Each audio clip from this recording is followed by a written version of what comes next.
this loss that North Carolina experienced, losing against Auburn, and I don't know about you, but I didn't think the team was going to go that far just because we weren't consistent. We didn't put together a consistent season of winning consistently, getting baskets consistently.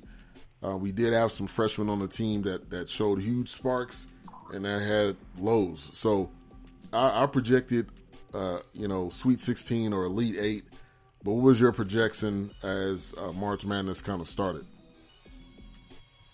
Honestly, if you asked me on January 12th when they lost by 1 million to Louisville, I would have told you they'd be lucky to get past the first weekend. If you asked me, after the 3 times that they played Duke and, a good performance in the ACC tournament, I would have said, this team's going to the Final Four. But I always had reservations about sort of what you just said. They didn't really put together a good 6-game stretch. I mean, I know they won, a whole bunch of games to finish the season. I get it. I know they won 15 or 16 out of their last, however many, and they only lost a few games for the last, month and a half. I get that. But they didn't necessarily put together, 15 straight good games. There were games that they didn't play particularly well, and thanks to the level of competition, playing a couple of cellar dwellers in the ACC helped during that stretch. Now, they did play 3 excellent games against Duke. They didn't play their best game against Virginia, but they still competed. They played well against Virginia Tech. They did well against the teams that they needed to do well against, and they got by against some teams that they certainly could have played better against. But I was a bit worried whether or not they could put together that stretch of games where they didn't just have an absolute, goose egg of a game. And that's sort of what happened against Auburn and Kansas City. Making no excuses for the way that they played and for, certainly taking nothing away from Auburn. But it didn't help that, Nazir Little was, in his probably best stretch of the season, had 39 points in the first 2 games of the tournament, and then was sick all week with the flu. And it certainly didn't help, which we didn't really know a lot of this information beforehand, but Cam Johnson had been sick half the week as well. So, you take certainly probably your maybe the best shooter in the conference, certainly your best shooter in Cam Johnson, and you sort of take him out of the game, or at least make him much less effective than he had been the entire season. And Nasir Little, who had been really coming on, he was healthy and looking a lot better of late. And, you kind of neutralize them. And then, and then Kobe White has maybe his worst game of the season. So, those factors and then on top of that, you throw in the fact that Auburn hit, 17 3-pointers at a 46% clip. I mean, the perimeter defense was bad. The Auburn shooting was even better. Yeah, they put in work, and the shooting was huge. I mentioned that earlier. 17 for 37, which is major. If you do that against any team, 9 times out of 10, 45% that you're going to win the game. Our best shooter percentage-wise was Kenny Williams. He was 2 for 3. Brandon Robinson was 2 for 4. Everybody else was really just below average. And now we, looking into the future, we got to realize that this starting 5, 4 of the players are gone. 4 of them are gone. Luke May graduating, Cam Johnson graduating / I believe he's going to go to the NBA after this season. Kobe White, he hasn't said he's declaring yet. At least I haven't seen anything, but I think that's going to happen. Nasir Little was already declared. Kenny Williams is a senior. So I think this is going to be going into next season. Leaky Black I believe will be coming back. And then you'll have, the recruiting class for next year. But this is a season, and this is always what I say too, is that North Carolina is going to continue to go through the roller coaster each year. One year they won a national championship. Next 2 years be out Elite 8, Sweet 16. Year after that, they may win another national championship. And that's, to me, that's why I love North Carolina, is just to see just what they look like each year. But I'm not completely surprised. I thought they maybe would have got past Auburn though. Well, initially I would have thought so too. I'm not. I certainly didn't think that they were a pushover because Auburn, as they often say, was peaking at the right time, and if ever they did, in the heart of the SEC tournament, they really turned it on and looked really good. I mean, they absolutely smashed Tennessee, who would eventually get a 2 seed and who was the number 1 team in the country for a month. Nobody was shocked that they smashed Kansas, I don't think, because Kansas had a really bad season overall. The team that got them the 4 seed that they had was basically not the team that was playing in the tournament. So that wasn't a huge shock, but the way that Auburn shot the ball against them, I mean, it was, they were virtually unstoppable that game. And then they did the same thing against North Carolina. So certainly I wasn't discounting Auburn. I was a little bit nervous about, how the Tar Heels would fare against them. I didn't think it would be a 17-point absolute blowout. But it's one of those things where, if the way they were playing, the Tar Heels would have probably had to play their best game, and they certainly played quite the opposite. It was not good. Right. Now, how unbelievable is this Final Four? That's why I named the show. Can't believe this Final Four.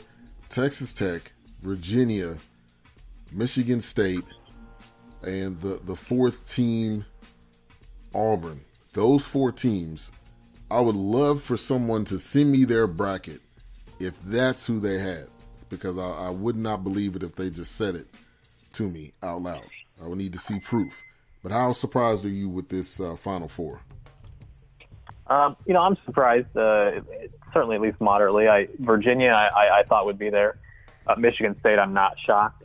I'm a little surprised that Auburn did make it this far. I would have thought somewhere along the line they would have lost. I thought that hot shooting touch would have ended. So far, it has not.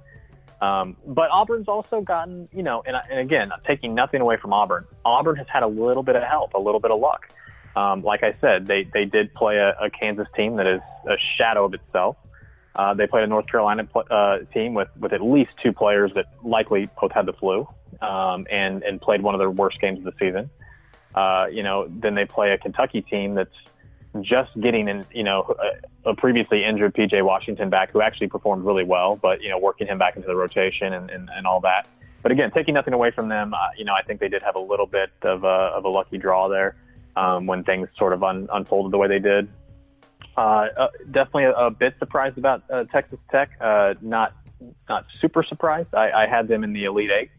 I had them losing there, but they made a little bit further. I think any team that's got a true a superstar player like they do with Jarrett Culver, and can shoot the ball well and play a tenacious defense, certainly has a chance in the tournament. And and wild things do happen.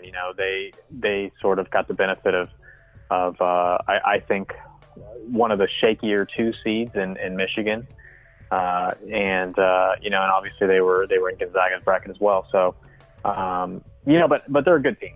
I didn't expect them there, but they are a good team, and I think it'll be an interesting Final Four, if nothing else, because it's definitely not chalk.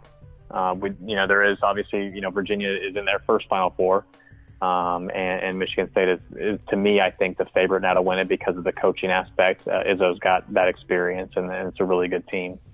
Yeah, and like I mentioned earlier, I'm leaning towards Virginia because they are ACC. Also, what a huge redemption story that would be if you lost to the 16th seed last year.